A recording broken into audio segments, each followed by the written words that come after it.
The coronavirus hits the United States, and boy, it's hitting it hard.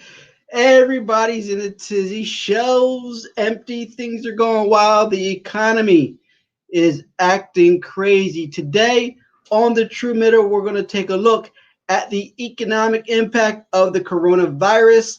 I am your host, Paul Melikivi. This is the True Middle.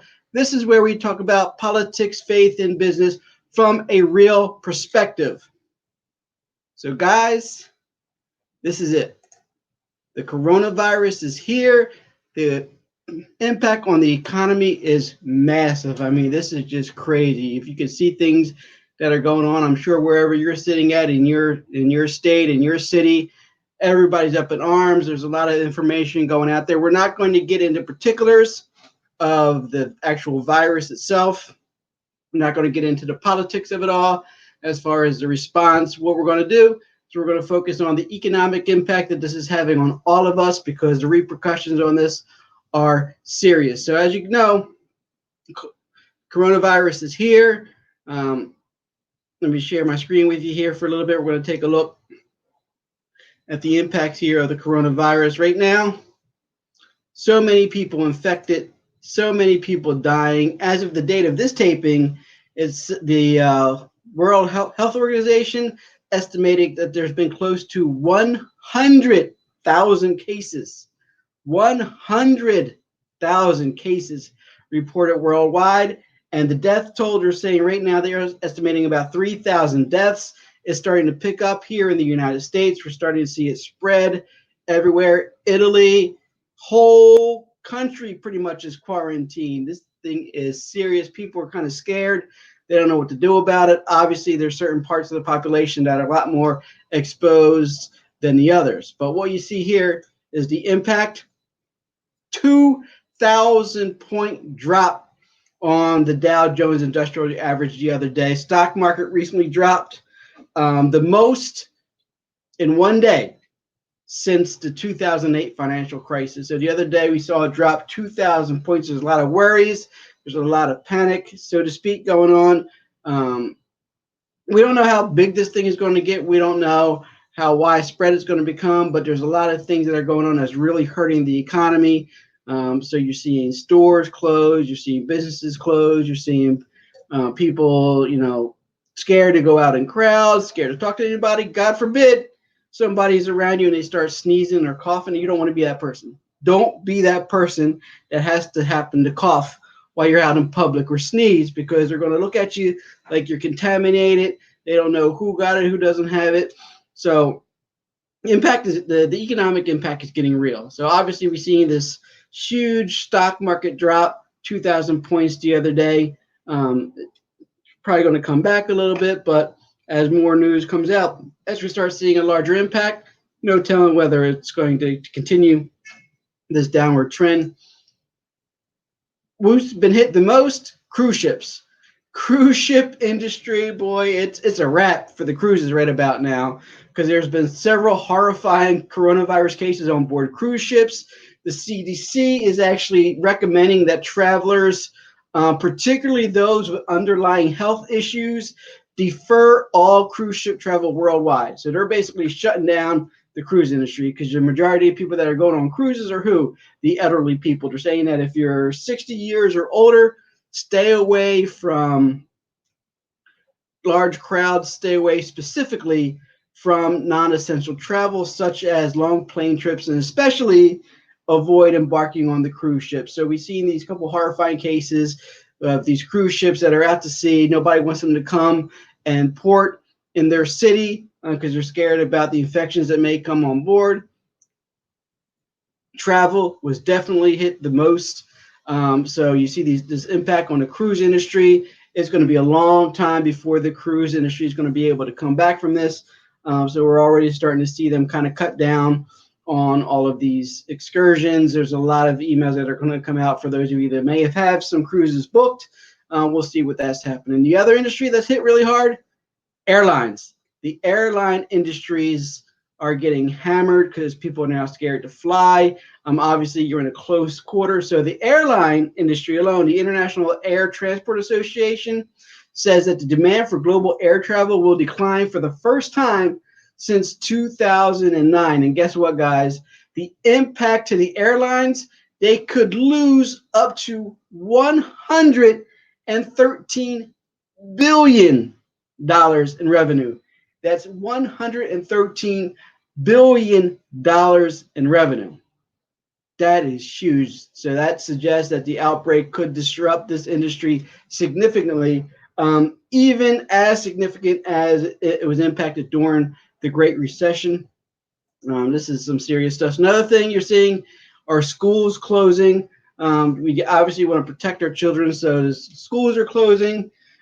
You're also seeing a lot of colleges that are canceling their classes as well. So these large classrooms are now transferring all of their work, all of their lessons, all their programs, and they're encouraging everybody to, do it from home. So everything's being kind of transferred to online. Online learning has been picking up over the years. So now we're really going to see how effective it is. This could really disrupt the entire university system, because if the online learning really takes on and people get used to it, it's really going to impact the attendance here on campuses. Another thing that's going to see huge impact is the number of sporting events. Sporting events are being canceled. Now, I don't know about you, but part of the excitement of the sporting event is the fans, the action, the excitement. There's even some organizations that are thinking about still having the games, but doing the games with no audience. So basically the players just come out, they play the game, there's nobody in the crowd, they close it off, you watch it on television, stay at home. So what we're going to face is these empty stadiums, people playing, teams, leagues, governing bodies are planning this possibility that the virus will continue to spread. In order to cut down on all of these large gatherings of people, they're saying that they're thinking about canceling some of the sporting events.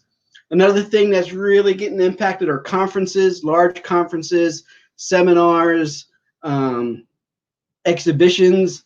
A lot of these are getting canceled. We've seen, just a small list of things that have been canceled over the past couple of days. South by Southwest in Austin, the TED 2020 in Vancouver, the Google Cloud Next in San Francisco, Ultra Music Festival in Miami. There's this 2-week International Ice Hockey Women's World Championship was canceled. UNICEF postponed its 2020 UNICEF Ball that was scheduled for March 14th. Nearly 300,000 people that were planning to attend the South by Southwest is being canceled. It was set to begin March 13th. Baltimore's Women of the World Festival has been canceled. The 58th Annual U.S. Senate Youth Program was canceled. The Northwestern University canceled its annual dance marathon. All universities spring break trips. Organizers canceled the electronic music festival called Tomorrowland Winter 2020 that was scheduled to take place in France here in March. All these events are being canceled. Everybody's up on ends. Anybody that has any kind of travel scheduled, any type of event planned, they have to continue to check to see what's going on, to see whether it's going to go on. Ultra Music Festival in Miami has been postponed. Altogether, we're seeing the direct economic loss from the cancellation of just 9 major tech conferences is estimated to surpass $1 billion in economic loss. That is huge. And this is all impacting a lot of these organizations, is impacting us as consumers, as attendees, as people that are living in this world, as fans. But more importantly, what it's really doing is that it's impacting the economy. And there's different ways that all of these things come into the economy, how it affects all of us here as the average people. So first of all, what we're going to have to look at is the virus itself, right? So the virus itself is here. There's no doubt about it. There's a lot of tests that are becoming available. So they're encouraging that, if you're exhibiting certain signs that you get tested. But here's a problem, as it is with the way that our system is set up in our healthcare. Tests cost money. Not everybody has healthcare.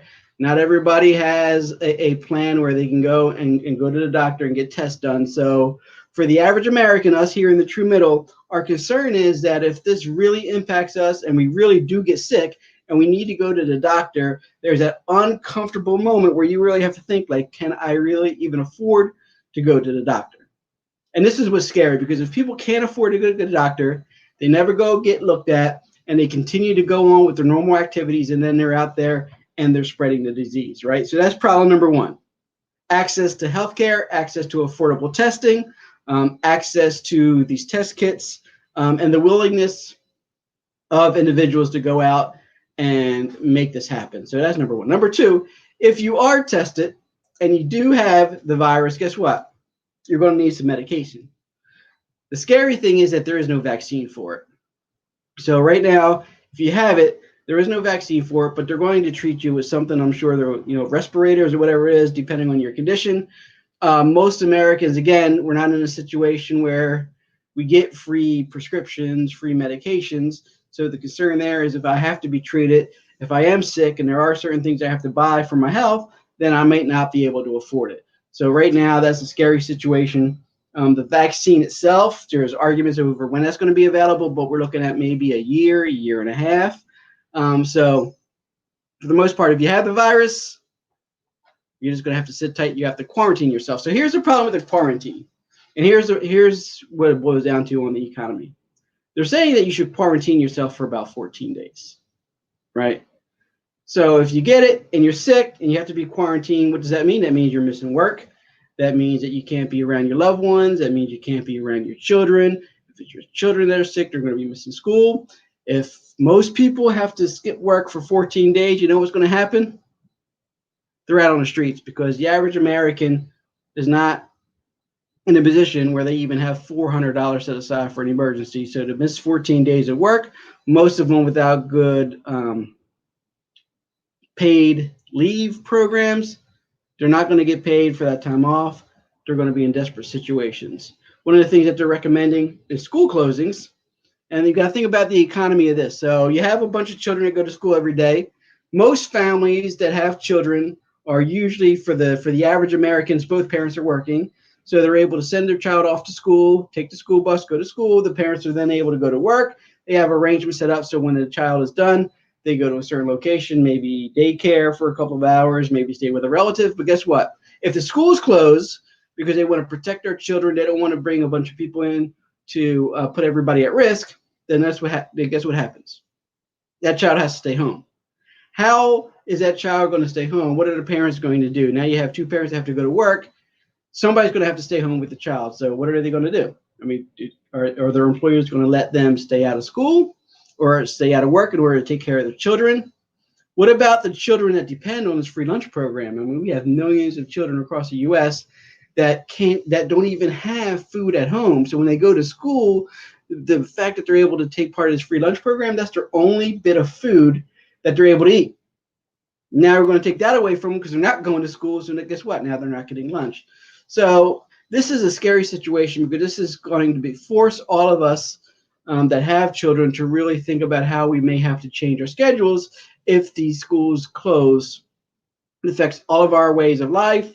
It puts everything, in a situation where we're like, hey, how do we get in this situation? Why do we have our system set up so that parents can't even afford to stay home and spend time with their children, right? The other thing is a lot of businesses are closing. Now, the businesses that are closing, this poses a double-edged sword. A lot of companies are trying to be responsible. They're trying to say, hey, we're not going to allow a bunch of people to come into the office for the potential of putting other people at risk. We don't know who has it. So in order to contain it, so it don't spread, well, you know what, we're going to close down. You're not going to come to work. Those that have the more professional jobs are fortunate enough that oftentimes employers are trying to work at ways on setting up telecommuting situations or ways that they can work from home. So here's the double-edged sword. So you have the business itself closed down, right? So it's going to impact the business itself. It's going to impact the employees that are working at these businesses.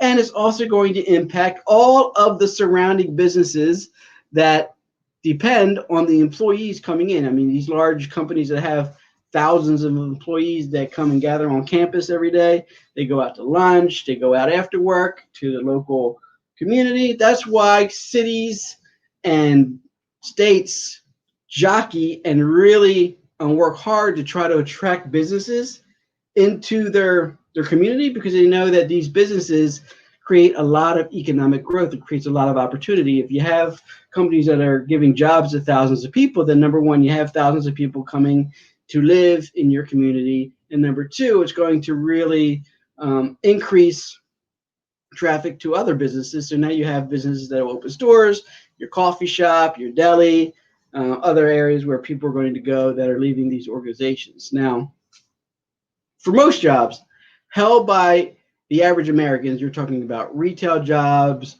bars, restaurants, right? Those in hospitality, those that are working at hotels, those that are working in construction, all of the trades, auto mechanics, right? These are the types of jobs that cannot be telecommuted. You can't be a mechanic and work out of your house. You can't be a bartender and work at home. You can't work at a retail store from your house. So all of these types of jobs that most of us average Americans work require us actually going to the physical location, having customers to interact with in order to do our jobs. So if you have more and more businesses closing, if malls decide to close, if people are encouraged to stay home and not go out, the economic impact, number one, that these businesses are going to suffer by not having any customers are going to be detrimental to the business. Number two, the employees that are working for these companies, what are they going to do? They're not going to be getting paid. They can't do their work. A lot of these, especially when you're looking at like bars, restaurants, hotels, these are heavily dependent upon tips and gratuities. They're not going to get any tips and gratuities, even if the company is willing to pay them some type of pay time off. I'm sure it's not going to compensate them for the lost gratuities they could have received. So this is really a tough situation, guys. This is looking scary for us if this situation doesn't rein in. Most workers don't have paid leave, or if they do, it's very limited. So if you're talking about a business going to close down for a week, 2 weeks, 3 weeks, a month, who knows how long this virus is going to be around, right? So no telling how long these businesses are going to have to close in order to try to contain the spread of it. So the longer these businesses close, the scarier it gets for the average American, the harder it's going to be on the economy. I did a broadcast not too long ago where I talked about the economy, and we were really questioning, is the economy as good as it says, because the stock market was high. One of the things I argued was that the economy is driven by consumer spending.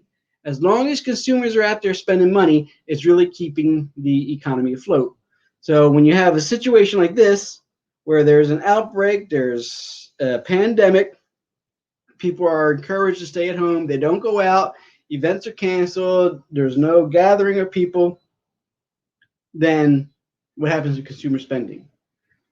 They can't spend, there's nothing to spend it on, and then if they're not working, they're not making any money, so guess what? They don't even have any money to spend. This is where the snowball comes into play. This is what really scares the markets, because the downside of that could be years of pain and suffering before we're able to recover from that. Now, major corporations, they can usually withstand a temporary impact, right? So large companies like Amazon or Google, if they shut down their corporate offices and tell their employees to work from home, they'll usually be fine. They're not going to suffer. But the smaller mom and pops, right? The mom and pop stores that count on businesses that are created by all, that count on the business created by all these workers coming in and out, they're not going to be able to sustain business. They're not going to be able to pay their employees. They're not going to be able to get inventory. So this is going to be huge problems to the local economy. It's going to be devastating to the bottom line. And a lot of us are scared. I mean, let's face it, guys. We know the situation. We know that some of us, have to work 2 or 3 jobs just to keep paying the bills. What if one of those jobs isn't there anymore? What if both of those jobs aren't there anymore, right? We know that if we miss a day or two without getting paid from work, then a lot of people, that's the matter of being able to pay rent or not paying rent. Most Americans are living on that shoestring budget. They're living paycheck by paycheck. And if anything comes in to disrupt their flow, if anything comes in to disrupt that side hustle, that little bit of money they have coming in to get ahead, guess what, guys? This whole economy is on the verge of collapse. And I'm not rooting for it. I don't want that to happen. I'm just saying that is one of the things that we're concerned about. That is one of the reasons why you see, a little bit of panic, so to speak, in the stock market. People selling off because they know that if this gets widespread and people aren't spending money, it's going to have detrimental impact to all of the organizations, all of the companies. In addition to the supply chain is getting disrupted just because we're dependent so much on China and things that are coming out of China, that there's already companies that are saying that there's some disruption to their supply chain because of the state of the economy over there and the situation with the quarantine and everything going on in China. So guys, we need to be diligent about this. One of the reasons why it is so important that we get involved in our politics, because who we have in the office is very important. Policies are very important. Leadership is very important. The ability for our leader to be able to think about the big picture, be compassionate, and be understanding is important. Because guess what? The government does have a role. The government can do some things to help alleviate the catastrophe that could happen under this. Now, no one is saying that the government could have prevented the virus from happening, right? That's obviously not the case, and not what we're saying. But the government does have a role to play. If we have some policies that are in place that are more favorable to the average middle class Americans, then it won't be so bad. If we had a universal healthcare system where nobody had to worry about co-pays and being able to fill prescriptions and not being able to go to the doctor, guess what? People are going to be more inclined to go to the doctor to get checked out. So they won't be scared of getting hit with a bill, or they wouldn't be turned off by the ability of not being able to afford going. If they had universal health care, if they had the ability to go to the doctor, more people will go. And guess what? The more people go, get checked out, or are able to determine whether they have it or not, the better it is for everybody else. Number two, the government can put other policies in place that can help the average American. There are countries that do have certain paid leave. They have, programs where if an employee takes off of work, then the government is going to pay them for a certain amount of time, right? Most companies are going to have some type of paid policy in most situations, but it's not going to be extensive where you can just take 2 weeks off, 14 days, right? So some type of stimulus package to help your average Americans. Now, what that looks like, everybody knows I'm a fan of universal basic income. Imagine if we had this UBI program set up where every American was receiving $1,000 a month already just for being a citizen, right? That gives them the ability to have a little bit of a cushion, a little bit extra money in their hands. So when situations like this comes, it's not so scary that if you miss a day or two of work, or if you have to miss a week of work, you still have that extra $1,000 coming in. What could that do for the average American, right? So when you think about our politics and our government and the ways some of these policies can help individuals and the average American, you really have to think long term. You have to think about situations like this, because this is not going to be the last time that this happens, guys. Every 8 years or so, we have maybe 5 to 8 years, we have a situation where some new type of virus coming out. We all get freaked out about it. Most of the time, it's able to be contained and controlled to a small area. Scientists get on it pretty quick, and we react, we make things happen. But a situation like this, there's no vaccine for it. We're already seeing it spread. Like I said, over probably close to 100,000 people now have been infected with this virus. It's only going to get worse before it gets better. It gets scary. And without these social safety nets set up for a lot of individuals, this is really putting a lot of people over edge. There's going to be a lot of stress. There's going to be a lot of panic. When there's stress and panic, they overreact. And guess what? It gets for a rough environment. So pay attention to our politics. This is a wake-up call, guys. We have to be involved. We can't sit on the sidelines. It's important who you vote for. It's important who you vote for president. It's important who you vote for in the Senate. It's important who you vote for in your local elections. We got to put people into positions of leadership that understand how leaders need to react in these situations. We need people that are capable of thinking of the big picture, of understanding the everyday needs of Americans. We need somebody that's going to be able to react quickly, think decisively, be intelligent enough to interpret the information, and speak to the experts on the situation about what is best to do, ways that we can relieve the stress and the anxiety of your everyday Americans. Guys, those that are in your top 10%, they're going to be okay. They're going to be okay. They can take off of work. They can work from home.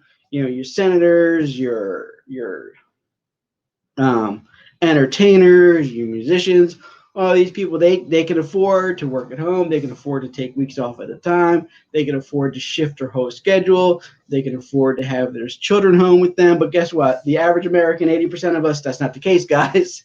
That is not the case. We can't just take off work, sit around with our children, wait for 2 weeks for schools to open up, for our businesses to open up, for us to go back to work. It would just be detrimental. So hang tight, man. This is going to be a ride. It's going to be shaky. It's going to be ups and downs, but I encourage you to stay tuned, keep up with the news. It's real important that you go to the CDC's website, Center for Disease Control. They will be the experts. They will be able to share the information that is available to us. They will be able to tell us what to do. Let's face it, guys. At the end of the day, you got to protect yourselves.